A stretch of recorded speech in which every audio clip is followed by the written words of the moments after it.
for the net. Nice one. Straight down the middle. So a good performance from both teams. Hello and good evening. It's time for Firstpost. I'm Rupha Ramani. Let's get started.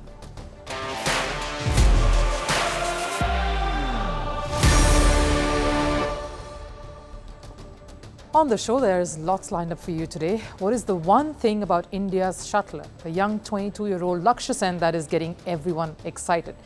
And how has he lit up Paris Olympics? I'll tell you more about him and how he's evolved as a world beater, making it to the quarterfinals. From the young and fearless to the old and uber-cool customers, but none quite like Turkey's ace shooter. Internet has exploded as this 51-year-old in his 5th Olympics has triggered a worldwide meme fest. Why? Wait to know more. And what does it take monetarily to make it to Paris and be a part of something iconic like the Olympics? We bring you the story of how one fan spent $10,000 just to get there and catch the games, and how expensive is this desire. All of that lined up for you today, but first a look at the headlines in Sports 360. Starting with news from the Olympics and men's doubles tennis, 22-time Grand Slam champion Rafael Nadal bowed out of the Paris Olympics. His campaign came to an end after he and Carlos Alcaraz lost in the quarterfinals. The Spaniards lost 2-6, 4-6 to their American counterparts of Rajiv Ram and Austin Krajicek. Moving to tennis singles, Serbia's Novak Djokovic reached the semi-quarterfinals. He defeated Germany's Dominik Kiefer 7-5, 6-3 in straight sets. Djokovic's next challenge is going to be a stiff one in world number 11, Stefanos Tsitsipas of Greece. Over to football, Canada's women's team has reached the quarterfinals. They secured a 1-0 victory over Colombia. The Canadian women made it to the last eight despite being handed a points penalty by FIFA. The team was punished for spying on New Zealand's practice session. Canada next faces Germany. In athletics, Britain's Alex Yee secured a dramatic gold in the men's triathlon event. He overtook New Zealand's Hayden Wilde in the final kilometre. The Briton managed to close a 14-second gap during the last stretch of the run.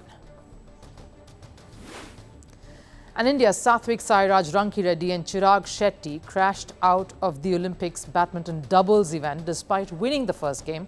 The Indian duo lost to their Malaysian opponents in the quarterfinals. The match ended 13-21, 21-14, 21-16 in Malaysia's favour.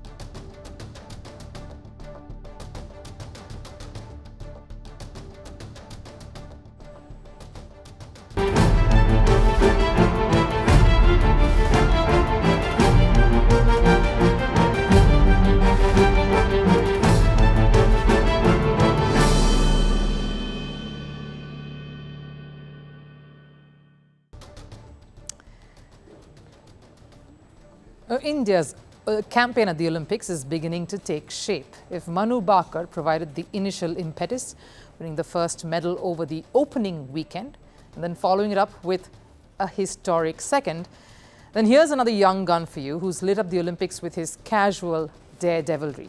I mean, what is it with 22-year-olds showing the world how it's done?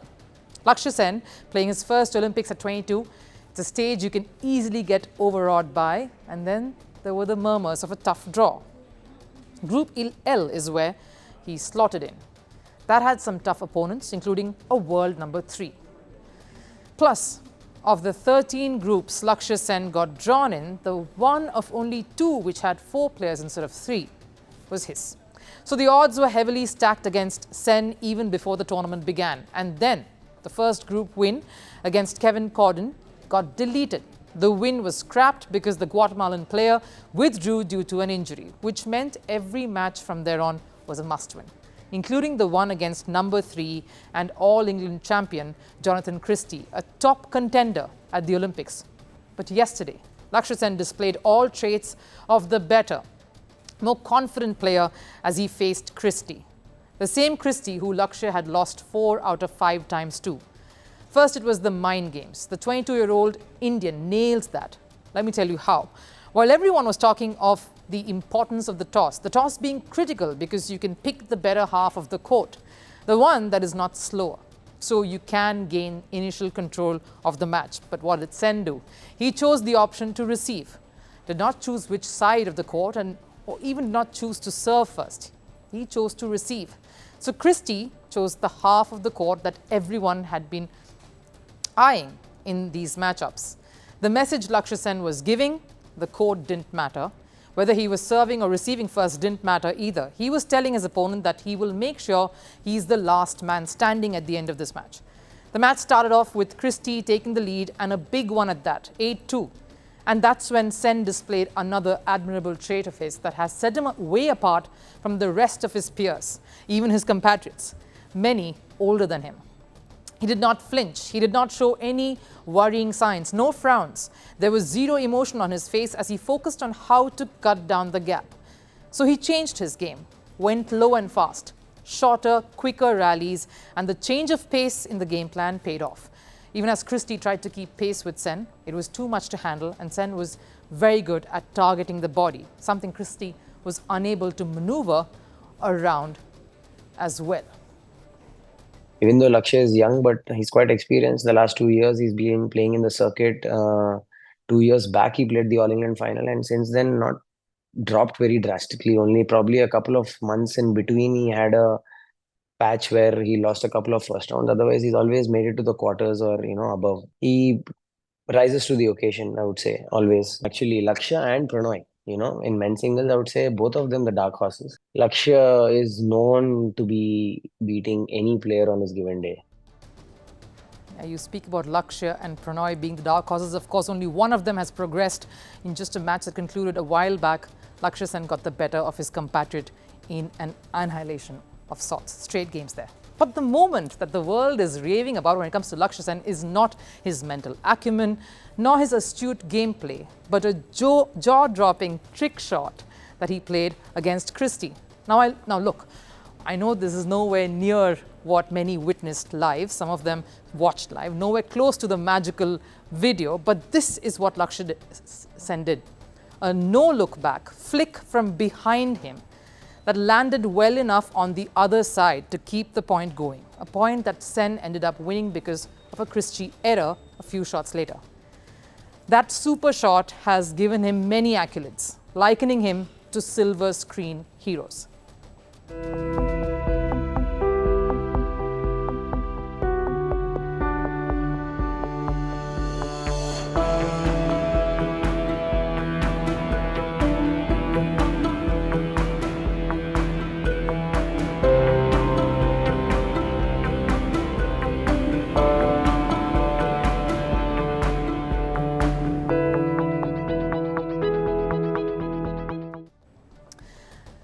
Lakshya Sen was asked about this crazy shot after the match by the BWF, and here's what he said. That is something I didn't plan for. It just happened, and I'm happy that it went well. I've played it a few times in practice, but I wouldn't play it intentionally at that moment. He says he wouldn't have played it intentionally ever, but what a stage to really choose to execute that in that spur of a moment to make that call and do it so well and win the point too. Lakshya can do no wrong, but the bigger takeaway from me over the last few matches is a couple of things. Game-wise, we've always seen the attacking mindset that Lakshya Sen displays. That's always been in his DNA. It's his trademark. But he's developed his defense game so strong, moving towards being a well-rounded player who can threaten the best, like he did his own compatriot HS Prannoy today, which is what resulted in him entering one of the most prestigious rounds in badminton. Because Lakshya Sen has proved that he's meant for the big stage. And one key reason why he's able to stay grounded despite all of this is, of course, his family. He still looks at his father for inputs as someone who's been a part of his journey from up close. He's been his coach as well for a while, and his mother who keeps him rooted. They're staying in a serviced apartment close to the badminton venue in Paris, in fact, and Lakshya has the luxury and the good fortune of getting home-cooked meals every day. So talk about having the most important people in your corner close by. When that is there, the world is waiting to be conquered, and he's just inching towards Olympic glory.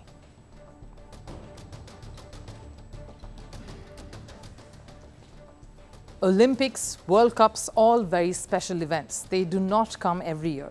They are a once-in-a-lifetime opportunity for the athletes, yes. But what about you, the fans? To be a part of history, wouldn't that be awesome? Especially when you're not living in the host country. Now, it's safe to say getting to an Olympics is like a pilgrimage for any sports fan out there. Coupled with the appeal of traveling to different countries and spending time in a city where the world's biggest athletes are present and around and about is exciting. But it doesn't come easy. A journey to make it to an Olympics, let's say Paris now, comes at a price, and quite a steep one. A superfan spent all of her life savings to experience this. Vivian Robinson, who lives in Los Angeles in United States of America, spent $10,000 just on tickets to witness the Olympics in Paris. This included tickets to 38 sporting events and the opening ceremony. And here's the thing, this was her 7th Olympic experience, a bug that she caught first at home while watching the 1984 LA Olympics. Did spend a lot of money, but it took me after the Rio Games, I saved for 8 years to be able to come to Paris. Little by little, saving up money, working 2 jobs. So the money didn't come easy. And I used a lot of my credit card. My credit cards are almost completely full. Well, you just can't be in a better place in the world. Just to be surrounded by athletes and tourists and monuments and just the fun of the games. It's a different feeling than any other normal day. Truly, it takes quite a lot to just get there and experience something quite iconic. The $10,000 that Robinson spent is just for ticket prices for a collection of events. That is the only expense a local from Paris will have to bear. So that amounts to 9,200 euros then. But what if you aren't living in Paris, not even anywhere in France? What about someone like Robinson, who's traveling from LA? What would he or she have to bear? Now, the cheapest deal one can get if they are traveling from LA, of course, is a $600 return ticket. And if you're traveling from Asia and let's say India City, Mumbai, it would be somewhere around $1,000. And that's just the start. The Olympics usually lasts for 15 days. And given it's Paris, even the cheapest hotel would be around $200 a night. An escalated rate for the Olympics, of course, when hotels are filling fast. And maybe hostels is not an option for those traveling in groups or in families. So then depending on the duration of the stay, the rates increase. 1 week is about $1,500 and the whole duration, just double it. And add $100 more for travel and food every day, which is roughly around $1,500 for 15 days. And I'm chalking all of this up for a cost for one person. So in addition to the already $10,000 that's been spent for tickets and opening ceremony, an average individual will have to spend $5,500 on stay and travel around the city for 2 weeks. And I'm being a little generous here, less generous here. So to gain a decent Olympics experience, the cost is somewhere around $16,000 for one person. And I'm talking of a reasonable budget, which is quite expensive in any country. Now, it doesn't matter if you're traveling from the West or from Asia. This is a massive expense for one person to bear. But this is just for a decent experience. The super rich and the elite have a different package going on. It's reported that there are third-party packages worth $500,000 labeled ultra expensive. And what would this entail? The promoters claim it would allow you to meet athletes, give access to the athletes' games village, and of course have the chance to be part of the opening ceremony, not watch from the sidelines, but actually be part of it, mingle with it. This also includes tickets to many key finals at Paris Olympics. So clearly, to get the ultimate experience, you just need to empty your pockets. It took Robinson, someone like you or me, 8 years to save up for a decent, memorable experience in Paris to witness the games. So if you plan on catching an Olympics, you need to plan early, because going there just to catch a few days, a handful of events and finals, will that really suffice?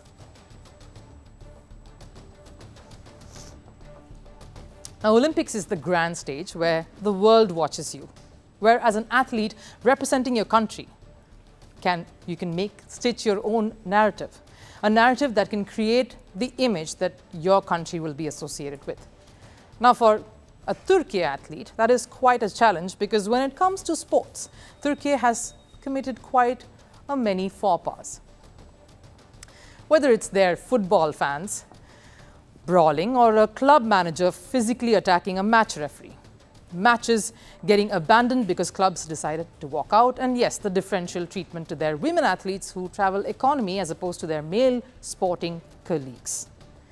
So you can understand the pressure on any athlete from Turkey to carve out a positive image. The nation is basically known for controversies rather than victories. But one man has managed to turn things around for Turkey, and he's doing it with some swag.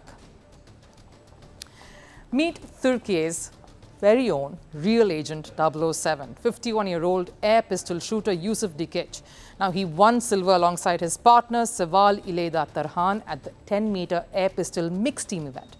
Serbia pipped this Turkey duo to clinch gold, but internet and the world is abuzz with talks of this shooter Yusuf. The reason? Not his exceptional shooting skills alone, though that is quite obviously what contributed to the pair pocketing silver. It's because of how he did it. Now, shooting is no casual sporting discipline. It requires gears, protective gears, certain accessories, requirements that the shooter wears while shooting. Well, while the other shooters were all properly strapped up, wearing proper gears, our man Yusuf was spotted just casually shooting, no protective gears. If he was caught walking about the games village, you wouldn't know he was an athlete. You wouldn't be able to tell, and it's not just that. Just the manner in which he eliminated his opponents one by one, walking up to his mark, sporting what could best be described as reading glasses, one hand holding up the pistol, the other casually in his pocket, and shooting bullseyes at will. His cool and cucumber shooting has broken the internet, triggering the hottest meme fest.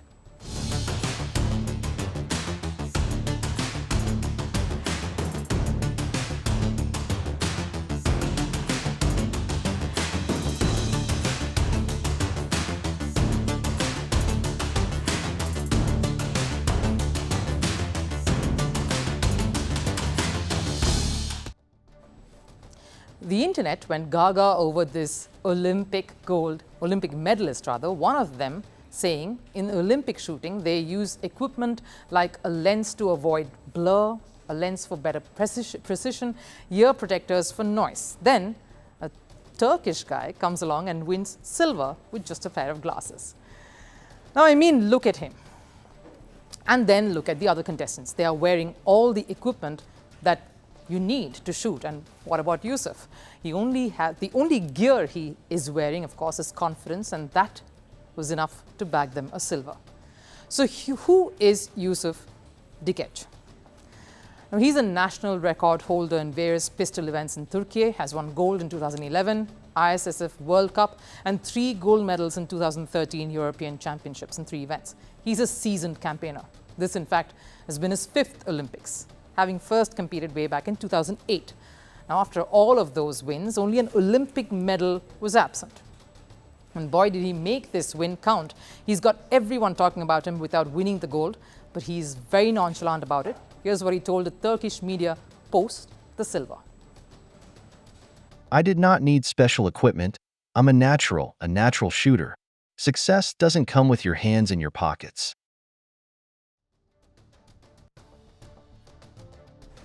A natural shot indeed. Some joked that Turkey had sent a secret spy to the Olympics. Well, if you can shoot that way, you very well could be one.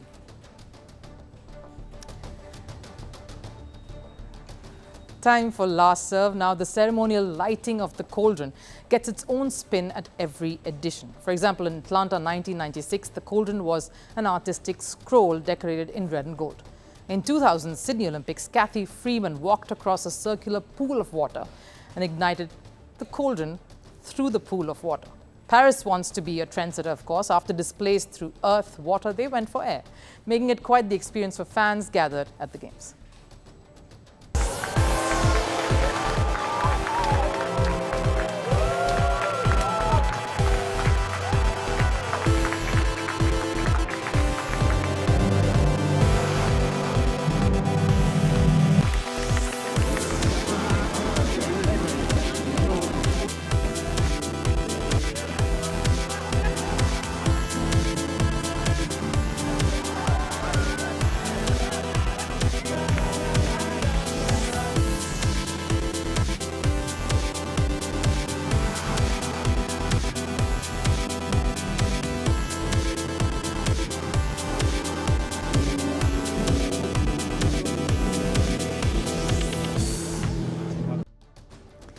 That wraps up Firstpost here. Thank you so much for watching. I'll see you again tomorrow. Till then, take care.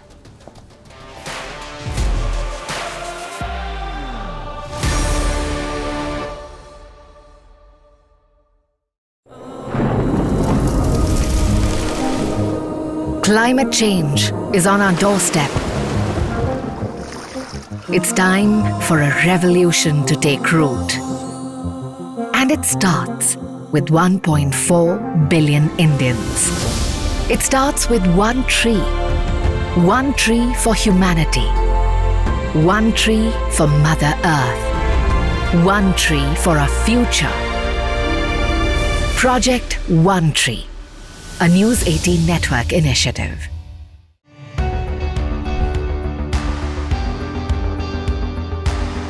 Across continents, one powerful news source. Bringing you diverse perspectives on the issues that matter.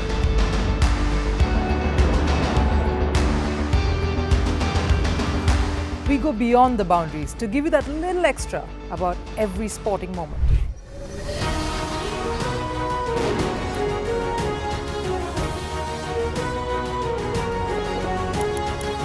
So thank you for making Firstpost 5 million strong. We're counting on your support, and you can trust us to bring you the news unfiltered and unvarnished.